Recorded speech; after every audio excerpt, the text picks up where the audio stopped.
突然ですが、次からお伝えする症状になんとなくでも当てはまるかどうかチェックしてみてください。すぐ疲れる。やる気が出ない。イライラしやすい。緊張しやすくストレスが溜まりやすい。便秘か下痢の症状がある。食欲がない。肩が凝っている。気が散りやすい。いつも不安。頭痛がある。思考力、決断力の低下が気になる。寝ても疲れが取れない。いかがでしたか？もし当てはまるものがあったら、自律神経が乱れているのかもしれませんよ。自律神経とは、わかりやすく言えば、内臓器官のすべて、特に血管をコントロールしている神経です。私たちが意識しなくても、心臓は動き、呼吸は繰り返されています。食事をすれば自然に胃腸が消化吸収し、暑ければ汗を出し、寒い時には血管を縮めて体温調節をします。これら私たちの生命活動に不可欠な呼吸や代謝、発汗や血流などを24時間休むことなくコントロールしているのが自律神経なのです。自律神経は交感神経、副交感神経という2つの神経から構成され、対照的な役割を果たしながら体内環境を一定に保つように働いています。わかりやすく車の機能に例えると、交感神経はアクセルです。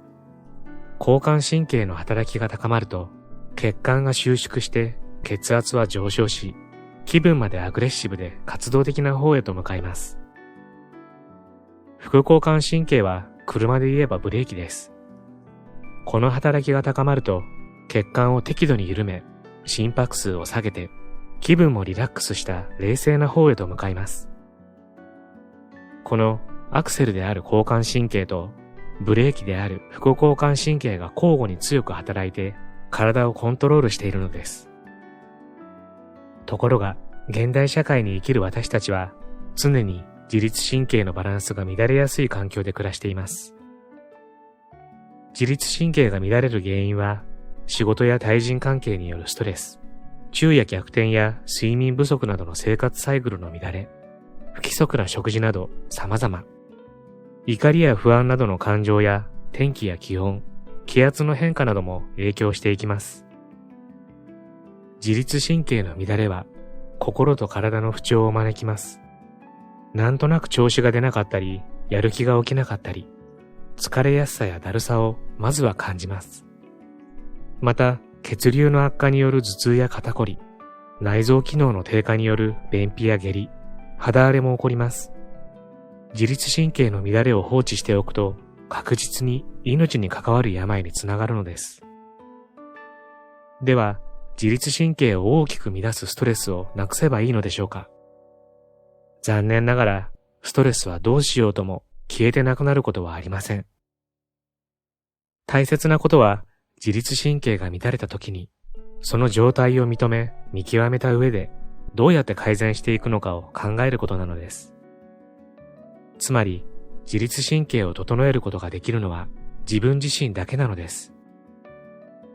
自律神経が乱れると、心と体はわずかな SOS のサインを発します。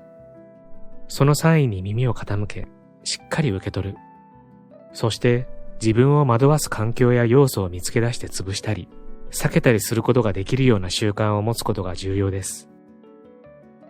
本書は、一日の中で自律神経が乱される状況をいくつか挙げ、そこに私が自律神経を研究してきたことから見えてきた医学的なメソッドに加え、私自身が自律神経を整えるために実践している考え方や人との接し方などを紹介していきます。ここで自律神経を整える習慣をしっかり身につけていきましょう。こんにちは。ハピケンことハッピー研究所の翔です。今回は、なんとなくの不安や疲れがスーッと消える、自律神経を整える一日の過ごし方を聞いてきました、という本をご紹介したいと思います。皆さん、冒頭のお悩みチェック、いかがでしたか？僕も当然いくつか当てはまるものがありました。その原因がもしかすると自律神経の乱れにあるかもしれないんです。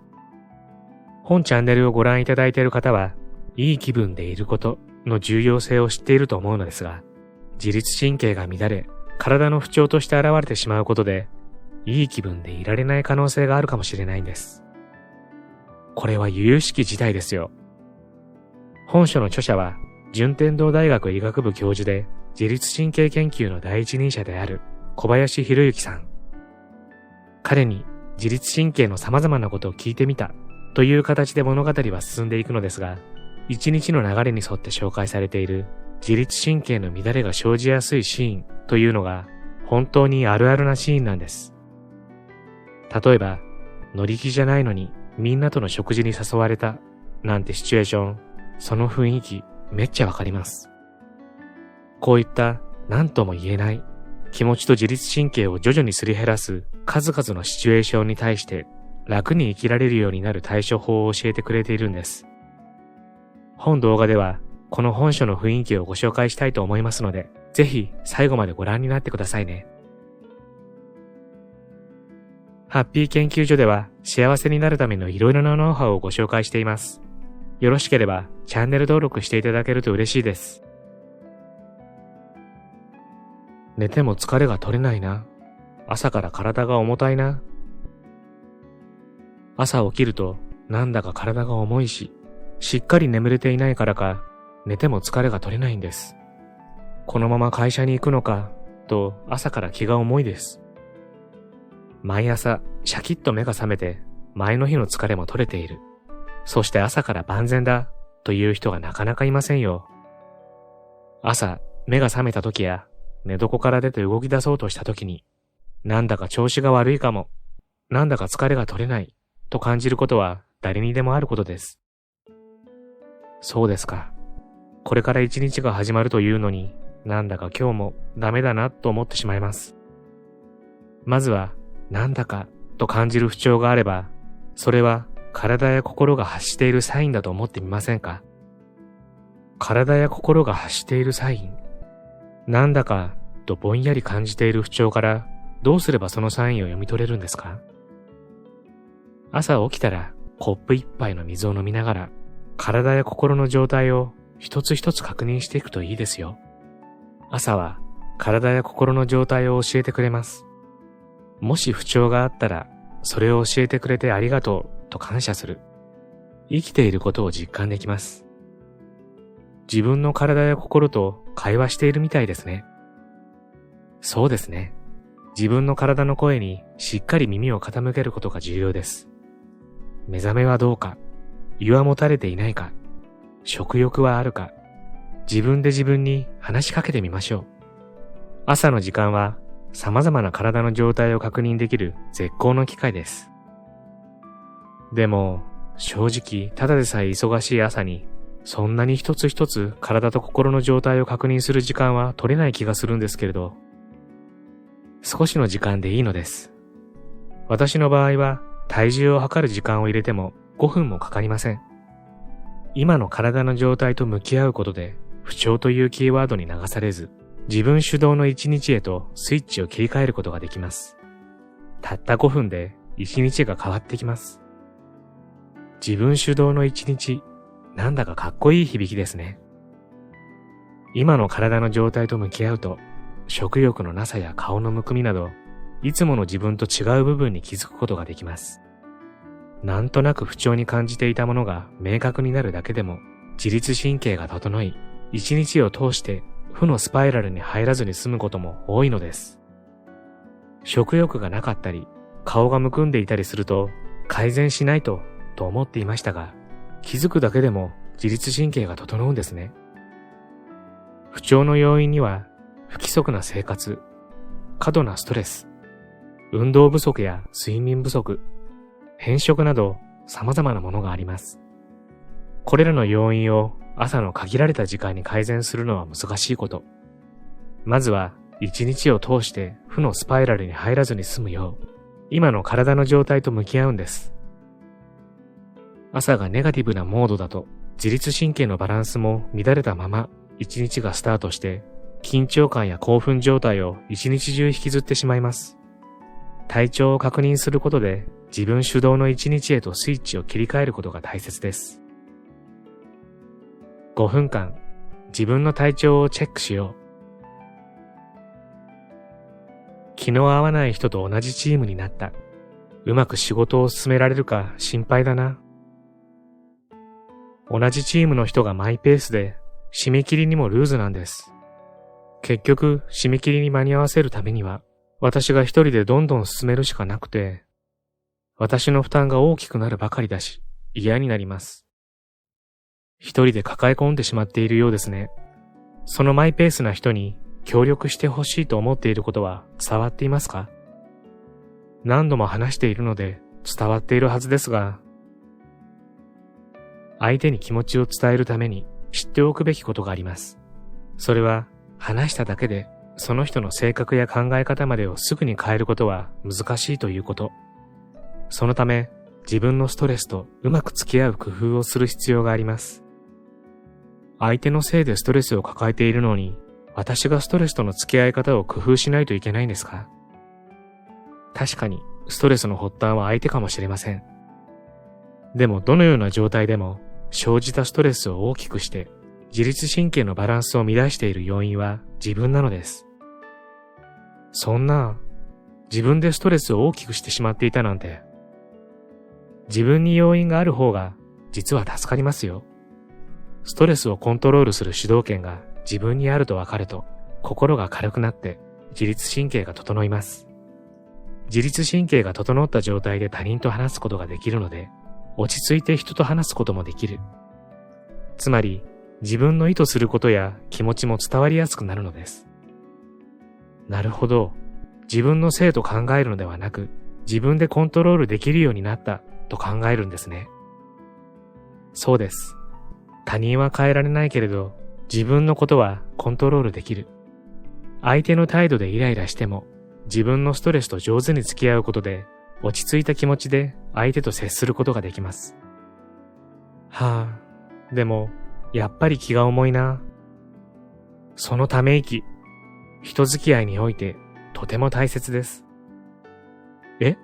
ため息が大切なんですか？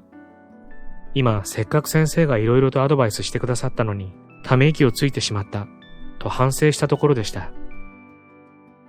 ため息はネガティブに捉えられますが、心を整えるためには効果的な方法です。はぁ、とゆっくり長く息を吐くことで、呼吸が深くなり、副交感神経の働きを高めてくれます。自分の心と体をリセットするためにも、ため息をつきましょう。ため息をつき、心を落ち着かせよう。気づいたら、やるべき仕事がたくさん。毎日仕事に追われてしまって疲れるな。毎日仕事に追われて忙しくて疲れます。気づけば大量の仕事量になっていて戸惑ってしまいます。チョコレートでも口に含んで自律神経のバランスを整えてみたらどうでしょうか。チョコレートを食べると自律神経が整うんですか？大量の仕事を前にすると交感神経の働きがすごく高まっている状態になります。それ自体は悪いことではありませんが、同時に副交感神経の働きも高めると自律神経が整い、パワーと正確性、集中力と冷静さなどを両立することができます。チョコレートを一口食べることで胃腸が動き出して副交感神経の働きがアップするんですね。それだけではありません。チョコレートの主成分のカカオには血流を良くする効果があり、また鎮静作用があるテオブロミンという成分が含まれています。チョコレートは副交感神経を活性化させるおやつとして最適ですよ。なるほど。チョコレートを食べるだけなんて手軽でいいですね。ただ、チョコレートを食べても仕事量は減りませんよね。依頼された仕事があまりに多くて、締め切りまでに終わるか心配です。どうやら簡単には対処できそうにありませんね。まずは、作り笑いをすることから始めてみてはどうですか？冷静な判断ができるようになりますよ。作り笑いにそんな効果があるんですか？顔の表情には、全身の緊張の度合いが集約されて出てきます。眉間にシワができたり、奥歯の食いしばりがあったり、硬い表情のままだと自律神経が乱れて冷静な判断ができませんよ。なるほど。本当に楽しい、面白いと思っていなくても作り笑いでいいんですか？実は自律神経は騙しやすい性質もあるのです。もちろん自然に微笑むことがいいのですが、無理に笑わなくても作り笑いでも口角を上げることで表情筋が緩み、血流が良くなり、副交感神経が優位になるのです。口角を上げて笑顔の表情を作ることが大切なんですね。そうです。その表情です。顔の表情筋には副交感神経の働きを高めるスイッチがたくさんあります。不安な時、緊張を強いられる場面、迷いが生じた時などには表情が固まっていることがあります。それは自律神経が乱れているサイン。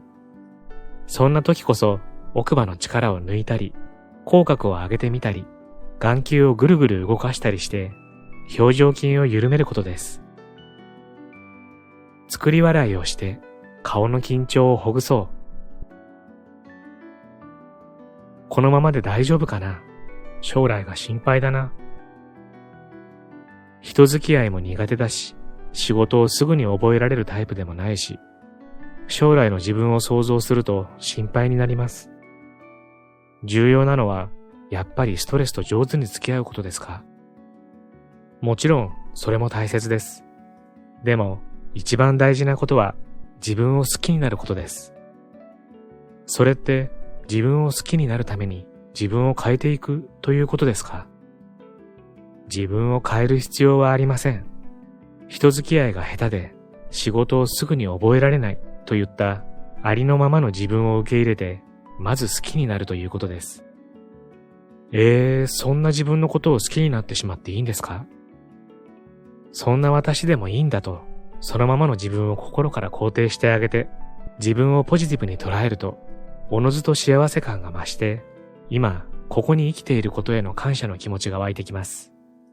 そうすると、今生きているのではなく、今生かされているという発想に立つことができます。今生きていると思うことと、今生かされていると思うことは何が違うんですか？今の自分がいるのは、両親、恩師、友人、先輩と出会い、豊かな自然や食事などプラスの要素があって、戦争や天災、病気などのマイナス要素に出会わず、乗り切ってきたおかげという発想が生まれます。たくさんの人や環境のおかげで生かされていると考えることができるようになるんですね。幸せや感謝の思いに心を向けているときは、自然に呼吸が深く安定していき、心の余裕も生まれます。他人に優しく接することができ、他者を思いやる気持ちも生まれて、自律神経も整っていくのです。自分を好きになることができれば、プラスの循環が生まれるんですね。心がけてみます。夜は感情が高ぶりがちなので、この先のことを考えて、急に不安に陥ることがあります。そんなよこしまな考えは、身近にあるパワースポットで払ってしまいましょう。身近にパワースポットなんてあるんですか？それはお風呂です。お風呂は頭の中に溜まった悩みや不安などを排出して気持ちをリセットしてくれます。特に副交感神経は38から40度のお湯が大好き。忙しくてシャワーで済ませてしまう人もいるようですが、少しぬるめのお湯にゆったり浸かれば、よこしまな考えも洗い流せて、すっきりした気分でベッドに向かうことができますよ。ぬるめのお湯にゆっくり浸かろう。本書を読んでみると、私たちの生活がいかにストレスフルで、自律神経を乱しやすい生活なのかがわかります。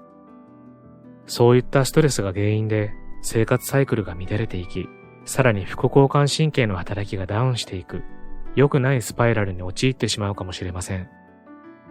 ですから、普段から自分の体とよく話をし、その声をちゃんと聞いてあげて、自律神経が乱れ始めた時に適切な対処をしてあげないといけないなと思います。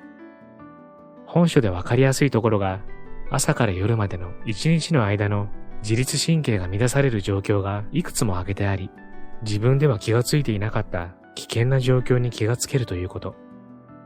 そしてそれらに対して60以上の対処法を教えてくれており、それぞれちょっとしたことで効果が出る習慣なので、生活に取り入れやすいなと思います。基本として自分の心と体を整えておくことは絶対大切と思い、本書をご紹介させていただきました。大切な感情であるいい気分を作るために、本書で自律神経の整え方をマスターしてみてはいかがでしょうか。興味のある方はぜひ読んでみてくださいね。最後までご視聴ありがとうございました。これからも皆様の幸せづくりに役立つ情報をまとめていきたいと思いますので、チャンネル登録や高評価をしていただけるととっても嬉しいです。また次回の動画でお会いしましょう。皆様に幸せが届きますように。